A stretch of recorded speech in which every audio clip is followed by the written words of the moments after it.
Book of Heaven, Volume 2, June 2nd, 1899. The greatest favor for a soul is to make her know herself. This morning, my most sweet Jesus wanted to make me touch my nothingness with my own hands.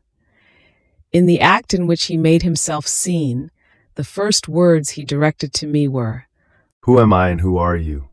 In these two words, I saw two immense lights. In one, I comprehended God. In the other, I saw my misery, my nothingness. I saw myself as nothing but a shadow, like the shadow that the sun forms in irradiating the earth. It is dependent on the sun, and as the sun moves from it to other places, the shadow ceases to exist outside of its splendor. The same for my shadow, that is my being. It is dependent on the mystical sun, God, who can undo this shadow in one simple instant. What to say, then, about how I have deformed this shadow that the Lord has given me, which is not even my own? The mere thought of it is horrifying, stinking, putrid, all verminous. Yet, in such a horrid state, I was forced to stand before a God so holy.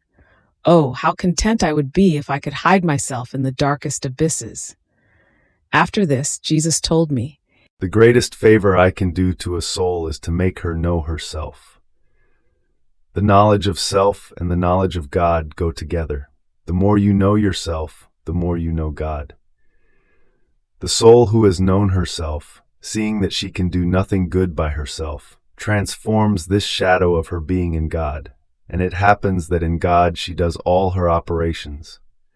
It happens that the soul is in God and walks beside him, without looking, without investigating, without speaking, in a word, as if she were dead.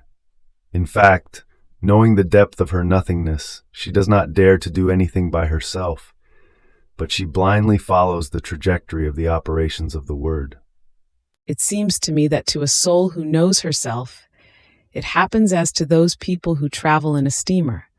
In moving from one point to another without taking a step of their own, they make long journeys, but everything by virtue of the steamer that transports them.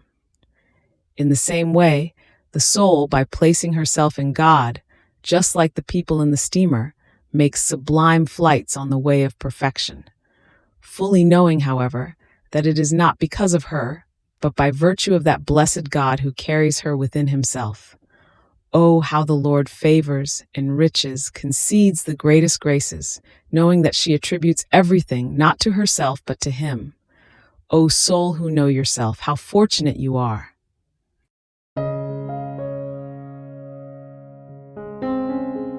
Thank you for being a part of our community here at Divine Will app. If you enjoy listening to Jesus' lessons on how to live in the divine will, please give this video a thumbs up. Your likes help us reach more souls yearning to live in the kingdom of the divine will. We'd love to hear your thoughts and reflections, so drop a comment below. Your insights not only enrich our community, but also inspire others on their spiritual journey. And don't forget to subscribe to our channel. By joining us, you're helping to spread the news of the kingdom of the divine will, so that together we can bring his kingdom to reign on earth as it is in heaven. In the divine will, always.